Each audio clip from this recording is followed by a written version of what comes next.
దేవుడు ఎవರೋ ఒకరు నీ కింద తెలుగు వచ్చేటోళ్ళೋ ఏ ಭಾಷೆ వచ్చేటೋళ్ళೋ పంపిస్తారు. ಒಂದು 6 ತಿಂಗಳು ನಿಮಗೆ ಅರ್ಥ ಆದ್ರೂ ಆಗಲ್ರಿ ಇದರ ಹೆಂಗೆ ಮುಂದಕ್ಕೆ ಆಗಲಿ. ಸೊ ದೇವರ ದಯದಿಂದ తెలుగు ಅರ್ಥ ಆಗೋರಿಗೆ ನಿಮಗೆ ಮಧ್ಯದ ನಡವಳಿಕೆ ನಿಂದಿಸ್ತಾರೆ ಯಾರಿಗೊಬ್ಬರು ಹಿಂಗೆ. ఓకేనా ఓకేనా. సో అది ఫస్ట్ నేను ఆరోగ్యం కోసం రాలేదు కాబట్టి, అంటే ఆరోగ్యం కోసం బాగుంది కాబట్టి బిజినెస్ చేయాలని ముందుకు వచ్చిన. ಆರೋಗ್ಯ ಚೆನ್ನಾಗಿದ್ದ ಸಲುವಾಗಿ ಬಂದಿದ್ದೇವೆ, ಅದಕ್ಕೋಸ್ಕರ ಬಿಸ್ನೆಸ್ ಮಾಡಕ್ ಮುಂದಾಗ್ಲತ್ತಿದ್ದೇವೆ ಎಲ್ಲರೂ. అయితే ఫస్ట్ మా సార్ యాక్చువల్ గా ఒప్పుకోలేదు. యాక్చువల్లీ ఫస్ట్ ನಾವು ಒಪ್ಕೊಂಡಿಲ್ಲ ನಾನು, ఎందుకంటే నాకు చదువు లేదు, తెలివి లేదు, బయటికి ఎప్పుడు వెళ్ళలేదు. ಯಾಕೆಂದ್ರೆ ನನಗೆ ಓದ್ಲಕ್ ಬರಲ್ಲ, ಅಷ್ಟು ತಿಳುವಳಿಕೆ ಇಲ್ಲ, ನಾ ಯಾವತ್ತೂ ಹೊರಗೆ ಹೋಗಿಲ್ಲ ಹೊಟ್ಟೆ ಮನೆ ಬಿಟ್ಟು. ఎందుకంటే మా సార్కు డబ్బు, ఇల్లు, కారు అన్ని ఉన్నాయి. సో అన్ని తనే నాకు తెచ్చిపెట్టేటోడు. ಯಾಕೆಂದ್ರೆ ನಮ್ಮ ಸಾರಿಗೆ ಅವರಿಗೆ ಕಾರು ಬಂಗ್ಲೆ ಎಲ್ಲ ಇತ್ತು, ಎಲ್ಲಾ ತಂದು ಇವ್ರಿಗೆ ಕೊಡ್ತಿದ್ರು ಅಷ್ಟೇ ಅವರು. సో అందుకనే ఈ కంపెనీ యాక్సెప్ట్ చేయలేదు, ಇದಕ್ಕೆ ಕಂಪನಿ ಅಕ್ಸೆಪ್ಟ್ ಮಾಡಿಲ್ಲ.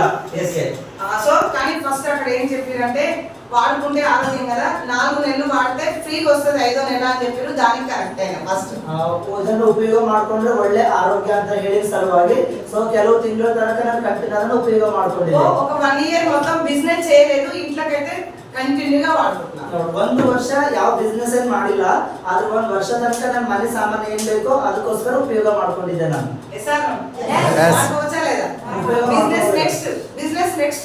బిజినెస్ ఎందుకు చేయలేదంటే అన్ని డబ్బులు ఉన్నాయి, సార్ చూసుకుంటున్నాడు కాబట్టి నాకు వీక్నెస్ కనిపించింది, బయటకు వెళ్ళను నేను అనుకున్నా. ಬಿಸ್ನೆಸ್ ಯಾಕೆ ಮಾಡಿಲ್ಲ ಅಂತಂದ್ರೆ ಸರ್ ಎಲ್ಲ ನೋಡ್ಕೊಳ್ತಾರೆ, ನನ್ಗ ಅವ್ರ ಹತ್ರ ದುಡ್ಡಿದೆ, ನಾನು ಹೊರಗೆ ಹೋಗಲ್ಲ ಅನ್ನೋ ಸಲುವಾಗಿ ನಾನು ಹೊರಗಡೆ ಹೋಗಿಲ್ಲ ಮನೆ ಬಿಟ್ಟು. ఓకేనా.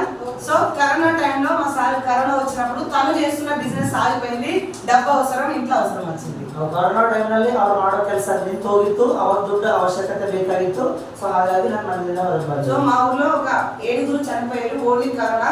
కానీ నేను వెస్టీజ్ వాడడం వల్ల, షాప్ చేంజ్ చేసిన అంత ముందు నుంచి షాప్ చేంజ్ చేయడం వల్ల మా సార్ ప్రాణాలతోనే మళ్ళీ మంచిగున్నాడు.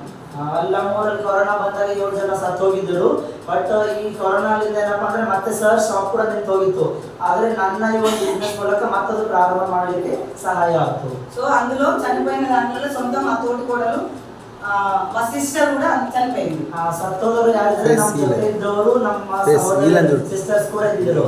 సో అందుకనే నేను బిజినెస్ చేయాలి, సారు బిజినెస్ మళ్ళీ కవర్ అయ్యేదాకా, తను కోలుకున్న దాకా ఇంటి అవసరాలకు, పాల ప్యాకెట్లకు, చిన్న చిన్న ఖర్చులు, కూరగాయలకు డబ్బులు సంపాదించాలి, ఏదో ఒక పని చేయాలని డిసైడ్ అయ్యాను. ಸರ್ ಬಿಸ್ನೆಸ್ ಈ ರೀತಿ ಏನಪ್ಪಾ ಅಂದ್ರೆ ಕುಸಿದು ಬಿದ್ದ ಸಲುವಾಗಿ ಸಣ್ಣ ಸಣ್ಣ ಮನೆ ಹಾಲಿನ ಪಾಕೆಟ್ ಅಥವಾ ಮನೆ ಖರ್ಚುಗಳಿಗೋಸ್ಕರ ಮಾಡ್ಬೇಕನ್ನೋ ಉದ್ದೇಶದಿಂದ ಈ ಬಿಸ್ನೆಸ್ ಮಾಡ್ಬೇಕಂತ ನಾನು ಮುಂದಾದೆ. కానీ నేను డబ్బులు సంపాదించాలంటే చదువు కావాలా వద్దా? ದುಡ್ಡು ಸಂಪಾದನೆ ಮಾಡ್ಬೇಕಂದ್ರೆ ವಿದ್ಯಾಭ್ಯಾಸ ಬೇಕಿಲ್ಲ, ಓದೋದು ಬರ್ಬೇಕಲ್ಲ. సో ఎండా వాన తట్టుకోవాలంటే బయట డబ్బులు కూలి పని చేయాలన్నా బయట పనికి వెళ్ళాలి. ಕೂಲಿ ಕೆಲಸ ಮಾಡ್ಬೇಕಂದ್ರೆ ಹೊರಗಡೆ ಹೋಗ್ಬೇಕು, ಯಾಕಂದ್ರೆ ಬಿಸಿಲೆಲ್ಲ ತಡ್ಕೊಳ್ಬೇಕಾಗ್ತದೆ. బిజినెస్ చేయాలంటే మళ్ళీ డబ్బులు కావాలి, ಮತ್ತೆ ಬಿಸ್ನೆಸ್ ಮಾಡ್ಬೇಕಂದ್ರೆ ರೊಕ್ಕ ಹಾಕ್ಬೇಕಾಗಲ್ಲ. సో ఆ కరోనా టైంలో బయటికి వెళ్ళాలంటే ఆల్రెడీ నేను బాగా మంచిగా ఉన్నాను కాబట్టి అంత ముందు లైఫ్ బయటికి వెళ్ళడానికి ఛాన్స్ లేదు, ఎవరు నన్ను రాలేదు. ಕರೋನಾ ಟೈಮ್ನಲ್ಲಿ ನಾನು ಯಾಕೆ ಹೊರಗಡೆ ಹೋಗಿಲ್ಲ ಅಂದ್ರೆ ಅದಕ್ಕಿಂತ ಮುಂಚಿತವಾಗಿ ಹಣಕಾಸಿನ ವ್ಯವಸ್ಥೆ ಎಲ್ಲ ನಮ್ಮಲ್ಲಿ ತುಂಬಾ ಚೆನ್ನಾಗಿತ್ತು, ಅದಕ್ಕೆ ನಾನು ಹೊರಗಡೆ ಹೋಗಿಲ್ಲ. సో అందుకనే జాబ్, బిజినెస్, కూలి ఏది చేయడానికి అవకాశం లేదు. నాకు ఈ బిజినెస్ ఫస్ట్ పరిచయం చేసినప్పుడు ఐడియా వచ్చింది, ఇది చెప్పితే డబ్బులు వస్తాయి.